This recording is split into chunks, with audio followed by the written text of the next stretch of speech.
जीवन में अगर मनुष्य की देह जो मिली है हमको, उस परमात्मा से हमेशा कहते रहें कि ये हमारा शरीर कभी भी किसी के पराधीन ना हो। हम मृत्यु की सैया पर भी अगर पड़े हुए हैं तो अंत तक भी ये शरीर, हमारा हाथ पैर, हमारा शरीर, हमारी इंद्रियां काम करती रहे, किसी के अधीन पराधीन हमको ना पटकिएगा। प्रभु से रोज प्रार्थना करो कि मेरा देश, मेरा राष्ट्र, मेरा भारत की भूमि, मेरा भारत देश और मेरा ये शरीर कभी किसी के पराधीन ना हो। स्वयं अपने बल पर जागृत करो।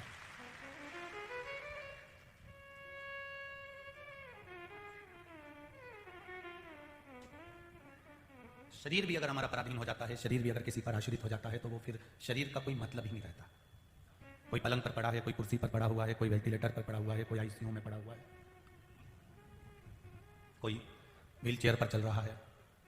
हम दूसरे के अधीन क्यों हो? परमात्मा से यह प्रार्थना हमारी नित्य क्यों होना चाहिए कि हमें किसी के अधीन मत छोड़ना, तेरी कृपा बनाकर रखना कि हम इस शरीर के द्वारा तेरे मंदिर तक आते रहें, तेरी कथा तक आते रहें और तुझ पर एक लोटा जल चढ़ाते रहें। यदि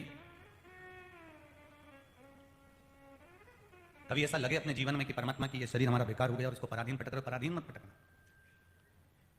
मैं भजन करती रहूं, सत्संग करती रहूं, स्मरण करती रहूं, मंत्र जाप करती रहूं और आप ही के चरणों में मेरा ये चित्त, आप ही के चरणों में मेरा ये मन लगा रहा है।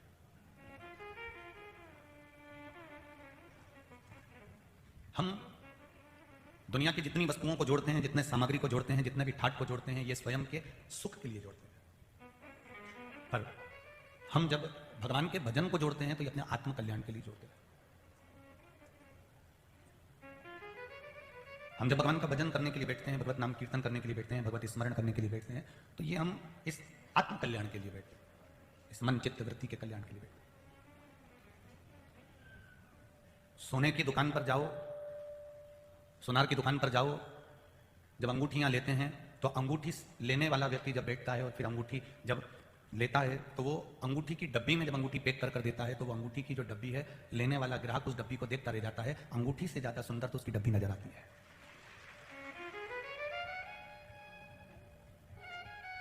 डब्बी की कीमत ज्यादा है कि अंगूठी की कीमत ज्यादा है? बोलो बोलो जरा, किसकी? अंगूठी की कीमत ज्यादा। डब्बी की इतनी कीमत नहीं, भले वो सुंदर जरूर है पर उसकी कोई कीमत नहीं है, कीमत है अंगूठी की। उसी तरह इस शरीर की कोई कीमत नहीं है, कीमत है तो इसमें जो श्वास रूपी अंगूठी फंसी हुई है, जो आत्मा रूपी अंगूठी फंसी हुई है, उस श्वास और उस आत्मा की कीमत। पर हम डब्बी को देखकर खुश हो गए, हम इतनी अंगूठी को देखकर खुश नहीं हुए जितनी डब्बी को देखकर खुश हो। कितनी सुंदर है राम, कितनी बढ़िया है, उनका छोरा, उनकी छोकरी बड़ी सुंदर है, उनका डिकरा डिकरी बड़ी सुंदर। अब हमने केवल डब्बी का स्वरूप देखा, हमने केवल डब्बी देखी और डब्बी का स्वरूप देखा कि ये कितनी सुंदर डब्बी लग रही है, पर हम ये नहीं देख पाए कि इसका मन सुंदर है कि नहीं, इसकी आत्मा सुंदर है कि नहीं, इसकी चित्तवृत्ति सुंदर है कि नहीं, ये हमारे परिवार को लेकर चलने वाली है कि नहीं है, जिस लड़के के साथ लड़की को ब्याया जा रहा है लड़का दिल से, हृदय से, आत्मा से सुंदर है कि नहीं, हम ये नहीं देख पाए। हमने केवल डब्बी देखी। और ऐसे दुनिया के कई लोग हैं, आज के समय के नवयुवक, छोरा छोरी, नवयुवक, लड़के लड़कियां ये डब्बी के चक्कर में ही फंसे हुए हैं, ये सोने की अंगूठी को प्राप्त नहीं कर पा रहे। एक ने डब्बी देखी थी और वो डब्बी के चक्कर में दिल्ली में उसके 35 टुकड़े हो गए थे।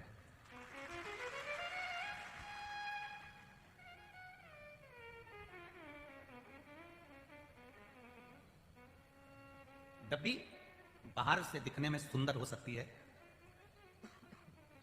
डब्बी बाहर से भले मखमल की हो सकती है, किसी किसी डब्बी में तो ऐसा खोलो तो लाइट भी जल जाती है। देखी तुमने? देखी नहीं देखी है? जो बिना लाइट की डब्बी होती है ना, उसका थोड़ा सा शुल्क कम होता है, पर जो लाइट वाली है उसमें 1-2 रुपया ज्यादा हो गया।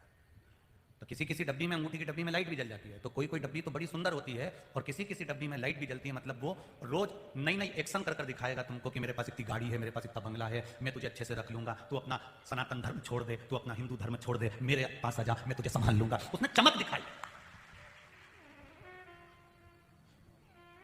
और जो लाइट वाली डब्बी होती है ना, तुम देखना बहुत सारे लोगों को बहुत पसंद आती है, कितना बढ़िया डब्बी है, चेन की डब्बी, मंगलसूत्र की डब्बी, हार की डब्बी, अंगूठी की डब्बी, इसमें लाइट चमक रही है।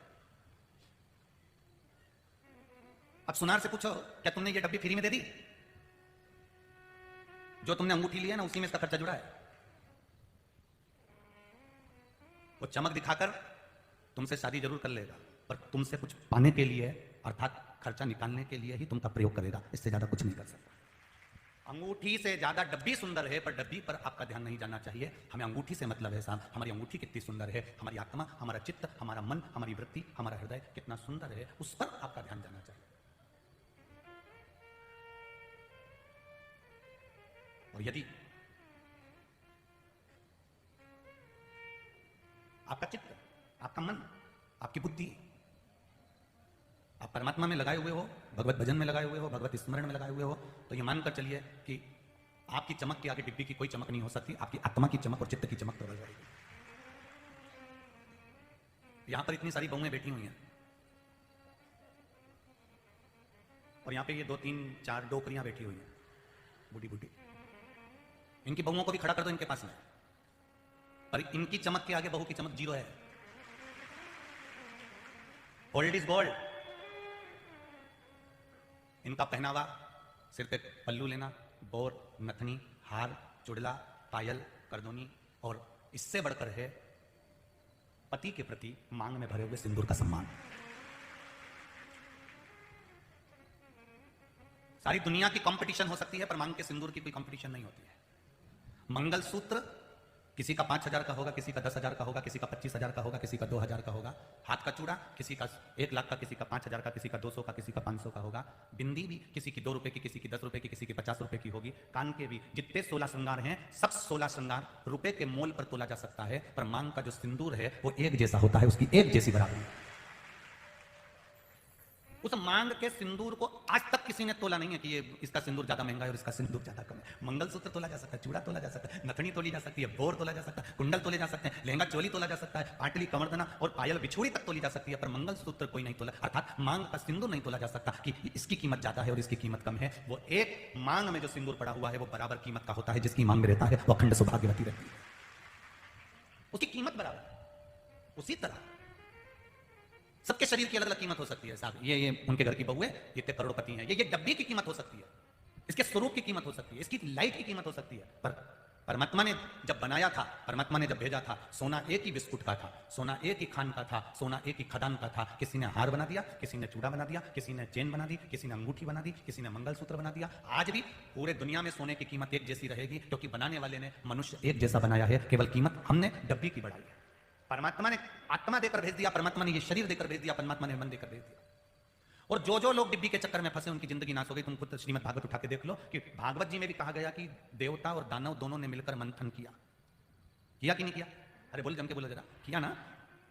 मंथन किया दोनों ने मिलकर, और मंथन करने के बाद में जब अमृत निकला, सोने की अंगूठी निकली। अब वो अंगूठी लेकर गए। अब उन्होंने सोचा यहाँ राक्षस खींच रहे हैं, यहाँ देवता खींच रहे हैं, तो भगवान ने एक काम करा। सुनार की दुकान में भगवान ने सोचा कि डब्बी तैयार करके भेज देता हूं, लोग डब्बी में उलझ जाएंगे। और भगवान ने मोहिनी स्वरूप धारण करा और सब डब्बी में फंस गए। फंसे कि नहीं फंसे? अब अमृत पर किसी का ध्यान नहीं गया, सोने की अंगूठी पर किसी का ध्यान नहीं गया, वो डब्बी पर ध्यान गया। मोहिनी को देखकर मोहित हो गए, वो डब्बी को देखकर, चमक देखकर मोहित हो गए। अब इनका क्या जोरदार है साहब, कितनी बढ़िया। वो क्या हम अपना बनाएंगे, वो क्या हम अपना बनाएंगे। भगवान ने मन में सोचा बस सोने की अंगूठी रखी रह गई, और डब्बी वाली ने अपना काम कर दिया। मोहिनी स्वरूप धारण कर ऐसा उलझाया मेरे भोलेनाथ ने, ऐसा उलझाया मेरे नारायण ने कि वो डब्बी की चमक में सब रह गए। और आखिरी में फिर हुआ क्या? देवताओं को सोने की अंगूठी मिल गई, और जिनको डब्बी पसंद आई थी उनको डब्बी मिल गई। जिनने मोहिनी स्वरूप को देखा, अपना बनाना चाहा था, उनको भगवान ने फिर वही समुद्र के ऊपर का जो फेन था वो पिला दिया, और अमृत देवताओं को पिला दिया। अपनी आत्मा की कीमत, अपने चित्त की कीमत, अपनी बुद्धि की कीमत, अपनी वृत्ति की कीमत को जानिए।